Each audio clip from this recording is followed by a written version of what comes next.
예, 뭐 우여곡절 끝에 취임하신 이후에 한미 정상회담, 그리고 또 G20 회의는 가면은 여러 국가의 정상들과 같이 이렇게 대화를 하는 그 기회를 갖게 된 것은 아마도 외교 장관으로서는 매우 저는 다행스러운 일이라 생각을 하고요. 또 그 과정에서 우리 청문회 때 우리 강 장관님께서 문재인 대통령하고 이런 남북 현안의 외교 현안에 대해서 깊숙한 대화를 나눌 기회가 없었다 하는 그런 취지의 답변을 하셨잖아요. 네. 그렇기 때문에 아마 그런 정상회담을 하는 과정에서 아마 그분의 철학과 구상을 잘 이해하시는 그런 계기가 됐으리라고 생각을 합니다. 그런 점에 참 다행스럽게 생각하고요.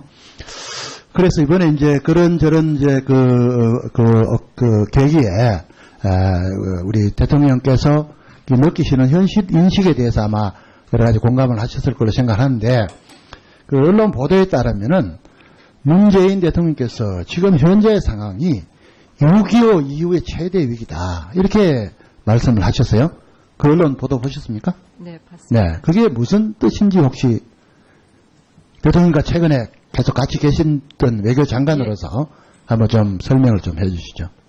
네, 그 말씀은 카나다 트루도 수상하고 그 짧은 양자 회담 계기에 말씀하신 걸로 기억합니다만, 그만큼 상황이 굉장히 엄중하다 하는 것을 그렇게 표현하신 것 같습니다. 사실은 이게 사담 형식으로 정식으로 이렇게 조직된 양자 회담이 아니고 회의 중간에 두 분이 조우하는 상황에서 그렇게 공식적으로 준비가 된 그런 양자 만남이 아니었습니다. 그래서 짧은 회담이지만은 하여튼 그 한반도 상황이 지금 이렇게 엄중하다 하는 것을 전하기 위해서 그렇게 말씀하신 걸로 이해하고 있습니다. 네, 지금 한반도 상황이 엄중한다는 거에 대해서 이의를 달 사람은 아마 아무도 없을 겁니다. 근데 왜 제가 이 질문을 드리냐면은 최근에 이 한반도에서 일어나는 기본 상황에 대해서는 이미 인식을 하고 계시는 것이고, 최근에 이제 문재인 대통령께서 새롭게 인식하신 부분이라고 따지자면은 각국 정상, 소위 메이저 플레이어들을 다 짧은 시간이지만 만나보신 거 아니에요. 그죠? 그런 다음에 느끼신 그 말씀이라서, 그게 보니까 이게 한반상이 매우 심각한데, 이 트럼프 대통령이나 시진핑 주석이나 아베 총리나 또 푸틴 등등 이렇게 만나보니까, 이게 서로 생각이 달라서 안 풀리는구나. 그러니 이게 외교적으로 풀 수 없다면은 매우 심각한 상황 아닌가. 이렇게 느끼시고 하신 말씀 아닐까요? 네, 제가 대통령님께 그 말씀하신 거에 대한 그 해석을 여쭙지는 않았습니다. 다만 그 여러 정상들을 만나면서 그 상대국 정상들께서 굉장히 저희 대통령님을 만나고 싶어 했습니다. 그래서 저희가 8번의 정상 양자를 가졌고, 소화를 못한 게 한 6개 또 있습니다. 거의 G20에 오신 모든 정상들께서 우리 대통령님을 만나고 싶어 했습니다. 그만큼 한반도의 지금 상황에 대해서 국제적으로 관심도가 굉장히 높은 거고요. 그래서 대통령님께서 거기에 대해서 대통령께 가신 그 단계적인 포괄적인 구상을 설명을 하셨고, 대통령께서 아마 그 점은 제가 충분히 이해를 하는데요. 네. 왜 그런 말씀을 하셨을까를 생각을 해보면은, 이 트럼프 대통령을 만나도 보니까 이게 문제가 해법이 잘 안 보인다. 또 시진핑 주석을 만나봤을 때도 해법이 잘 안 보인다. 그렇다고 북한이 김정은이가 생각을 바꿔서 뭘 할 것 같지도 않아 보인다. 이렇게 되면은 결국은 마주보고 달리는 기차처럼 충돌을 할 수밖에 없지 않느냐. 그렇기 때문에 여기의 최대 위기 아닌가. 저는 이렇게 인식을 하셨을 가능성이 매우 크다고 보거든요. 가까이서 보신 분 입장에서 어떻게 느끼셨냐 하는 걸 제가 말씀을 여쭤보는 겁니다. 지금 대통령께 여쭤볼 수 없으니까. 네. 네. 대통령께서는 상대 정상들로부터 많은 호응과 이해를 얻으셨습니다. 그 점은 이해합니다. 충분히. 네. 야당에서도 일정 부분 한국의 발언권을 높인 부분 다 평가를 하고 있지 않습니까? 네. 그 점을 얘기하려는 게 아니라, 그렇게 설득을 하고 다 했는데도 불구하고 이렇게 인식을 하신다는 거는, 이게 잘 안 풀리는구나. 이렇게 느꼈을 그 표현이 아닌가 그 점을 여쭤보는 겁니다. 그래서 제가 뭐 그 본인 대통령이 아니시니까 그 정도 하시고요. 한번 그 점에서 궁금해하면 생각을 외교장관으로서 한번 해봐 주시고 통일부 장관도 마찬가지로 같은 그 고민을 한번 해봐 주시기 바랍니다.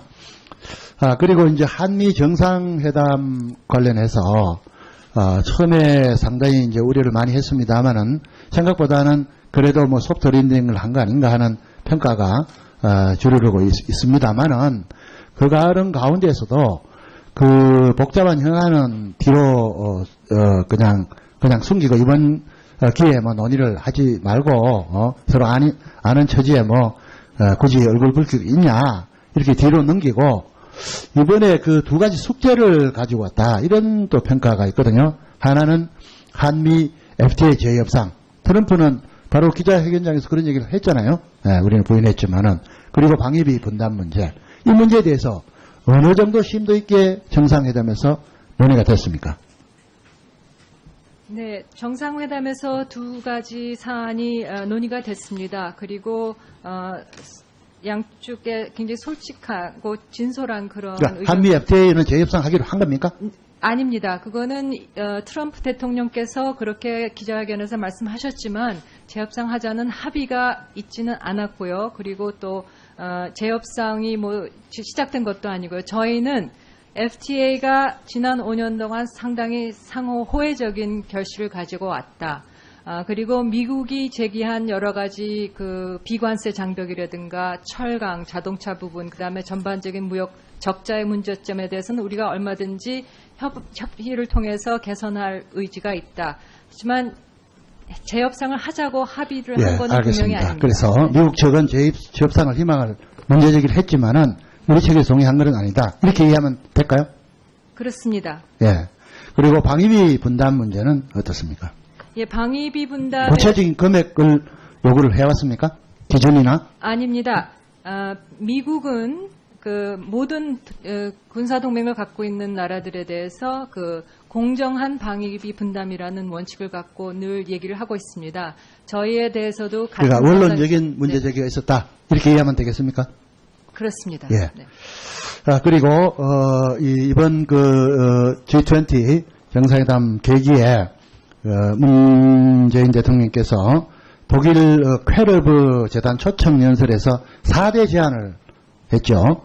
그게 이제 이산가족 상봉 제안, 그리고 평창올림픽 북한 참여 제안, 군사분계선의 적대행위 상호 중단 제안, 그리고 남북 간 접촉 대화 재개 제안, 네 가지를 제안을 하셨어요. 근데 이게 과연 물론 이제 아까 우리 이인영 말씀은 좀 더 과감한 걸 하지 않았냐, 제안을 왜 안 했냐 이런 말씀도 계셨습니다만은 저는 이 자체 네 가지도 실현이 될 수 있으면 좋은데 이게 과연 실현될 수 있을까? 좀 비현실적인 거 아닌가 이런 생각을 하거든요. 예컨대 이산가족 상봉 제안만 해도 북한 북경에서 식당 종업원 돌려보내고 그다음에 책임자 처벌하지 않으면 안 하겠다고 이미 북한에 지금 얘기를 하고 있지 않습니까? 이런 상황이 실현 가능하겠어요? 통일부장님 어떻게 생각하세요?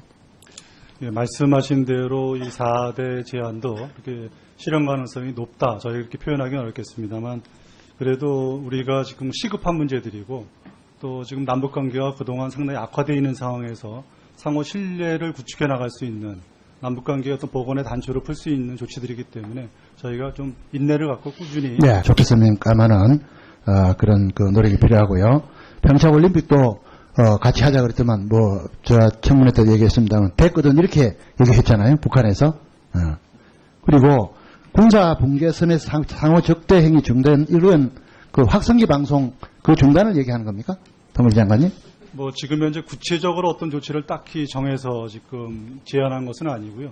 군사분계선에서 실제로 벌어지고 있는 많은 여러 가지 적대 행위들을 갖다가 저희가 포괄적으로 논의해 나가자 그런 입장입니다. 예. 그래서 지금 대통령께서 그런 인식을 하고 계실 걸로 생각을 합니다만은 지금은 대화를 위한 대화를 할 때가 아니고 국제사회 공조에서 북한을 압박할. 네, 최경환 의원님 수고하셨습니다.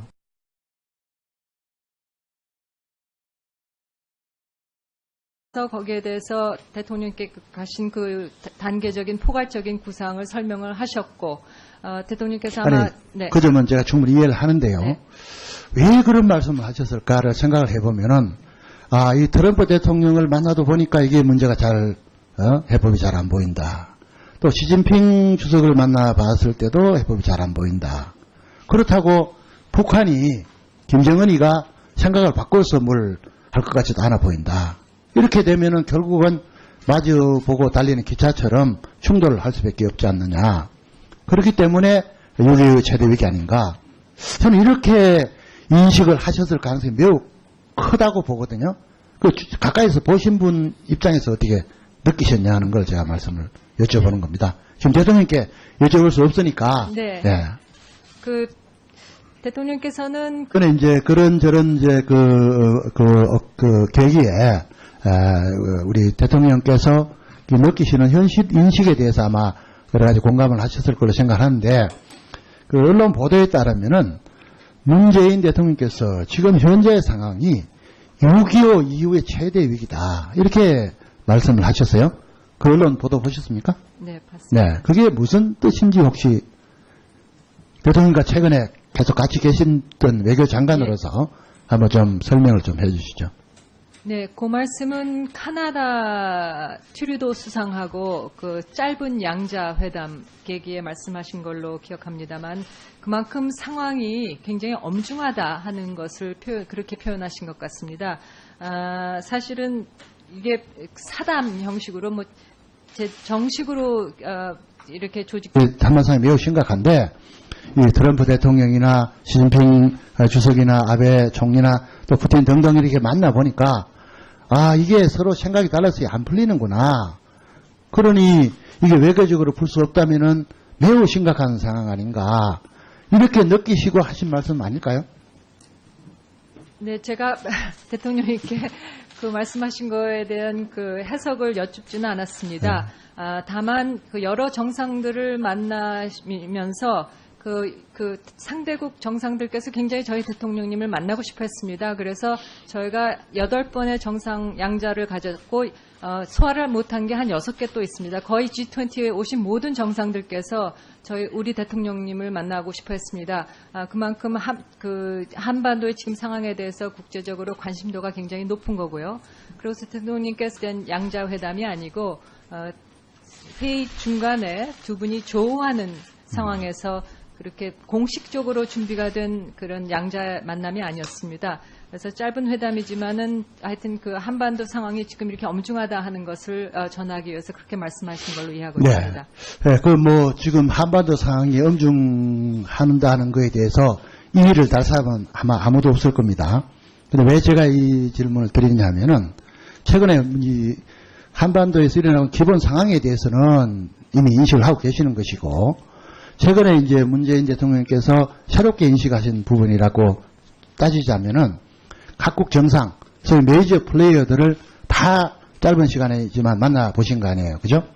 그런 다음에 느끼신 그 말씀이라서 그게 보니까 이게 우여곡절 끝에 취임하신 이후에 한미 정상회담, 그리고 또 G20 회의는 가면은 여러 국가의 그 정상들과 같이 이렇게 대화를 하는 그 기회를 갖게 된 것은 아마도 외교 장관으로서는 매우 저는 다행스러운 일이라 생각을 하고요. 또 그 과정에서 우리 청문회 때 우리 그 강 장관님께서 문재인 대통령하고 이런 남북 현안의 외교 현안에 대해서 깊숙한 대화를 나눌 기회가 없었다 하는 그런 취지의 답변을 하셨잖아요.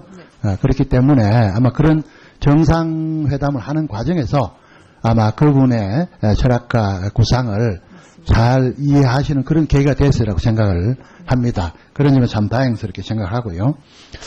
그래서 이번에서 그게 보니까 이게 한반상이 매우 심각한데 이 트럼프 대통령이나 시진핑 주석이나 아베 총리나 또 푸틴 등등 이렇게 만나보니까 이게 서로 생각이 달라서 안 풀리는구나. 그러니 이게 외교적으로 풀 수 없다면은 매우 심각한 상황 아닌가. 이렇게 느끼시고 하신 말씀 아닐까요? 네, 제가 대통령님께 그 말씀하신 거에 대한 그 해석을 여쭙지는 않았습니다. 다만 그 여러 정상들을 만나면서 그 상대국 정상들께서 굉장히 저희 대통령님을 만나고 싶어 했습니다. 그래서 저희가 8번의 정상 양자를 가졌고, 소화를 못한 게 한 6개 또 있습니다. 거의 G20에 오신 모든 정상들께서 우리 대통령님을 만나고 싶어 했습니다. 그만큼 한반도의 지금 상황에. 그래서 이번에 이제 그런저런 이제 그 계기에, 우리 대통령께서 느끼시는 현실 인식에 대해서 아마 여러 가지 공감을 하셨을 걸로 생각하는데, 그 언론 보도에 따르면은 문재인 대통령께서 지금 현재의 상황이 6.25 이후의 최대 위기다, 이렇게 말씀을 하셨어요. 그 언론 보도 보셨습니까? 네, 봤습니다. 네, 그게 무슨 뜻인지 혹시 대통령과 최근에 계속 같이 계셨던 외교장관으로서 한번 좀 설명을 좀 해주시죠. 네, 그 말씀은 카나다 트루도 수상하고 그 짧은 양자 회담 계기에 말씀하신 걸로 기억합니다만, 그만큼 상황이 굉장히 엄중하다 하는 것을 그렇게 표현하신 것 같습니다. 사실은 이게 사담 형식으로 예, 우여곡절 끝에 취임하신 이후에 한미 정상회담, 그리고 또 G20 회의는 가면은 여러 국가의 그 정상들과 같이 이렇게 대화를 하는 그 기회를 갖게 된 것은 아마도 외교장관으로서는 매우 저는 다행스러운 일이라 생각을 하고요. 또 그 과정에서 우리 청문회 때 우리 그 강 장관님께서 문재인 대통령하고 이런 남북 현안의 외교 현안에 대해서 깊숙한 대화를 나눌 기회가 없었다 하는 그런 취지의 답변을 하셨잖아요. 그렇기 때문에 아마 그런 정상회담을 하는 과정에서 아마 그분의 철학과 구상을 잘 이해하시는 그런 계기가 됐으리라고 생각을 합니다. 그런 점은 참 다행스럽게 생각을 하고요. 대해서 국제적으로 관심도가 굉장히 높은 거고요. 그래서 대통령님께서 거기에 대해서 대통령께 가신 그 단계적인 포괄적인 구상을 설명을 하셨고, 대통령께서 아마 그 점은 제가 충분히 이해를 하는데요. 네. 왜 그런 말씀을 하셨을까를 생각을 해보면은, 이 트럼프 대통령을 만나도 보니까 이게 문제가 해법이 잘 안 보인다. 또 시진핑 주석을 만나봤을 때도 해법이 잘 안 보인다. 그렇다고 북한이 김정은이가 생각을 바꿔서 뭘 할 것 같지도 않아 보인다. 이렇게 되면은 결국은 마주보고 달리는 기차처럼 충돌을 할 수밖에 없지 않느냐. 그렇기 때문에 6.25 최대 위기 아닌가. 저는 이렇게 인식을 하셨을 가능성이 매우 크다고 보거든요. 가까이서 보신 분 입장에서 어떻게 느끼셨냐 하는 걸 제가 말씀을 여쭤보는 겁니다. 지금 대통령께 식으로 이렇게 조직된 양자회담이 아니고 회의 중간에 두 분이 조우하는 상황에서 그렇게 공식적으로 준비가 된 그런 양자 만남이 아니었습니다. 그래서 짧은 회담이지만은 하여튼 그 한반도 상황이 지금 이렇게 엄중하다 하는 것을 전하기 위해서 그렇게 말씀하신 걸로 이해하고 있습니다. 네, 지금 한반도 상황이 엄중한다는 거에 대해서 이의를 달 사람은 아마 아무도 없을 겁니다. 근데 왜 제가 이 질문을 드리냐면은 최근에 이 한반도에서 일어나는 기본 상황에 대해서는 이미 인식을 하고 계시는 것이고, 최근에 이제 문재인 대통령께서 새롭게 인식하신 부분이라고 따지자면은 각국 정상, 소위 메이저 플레이어들을 다 짧은 시간이지만 만나보신 거 아니에요. 그죠? 그런 다음에 느끼신 그 말씀이라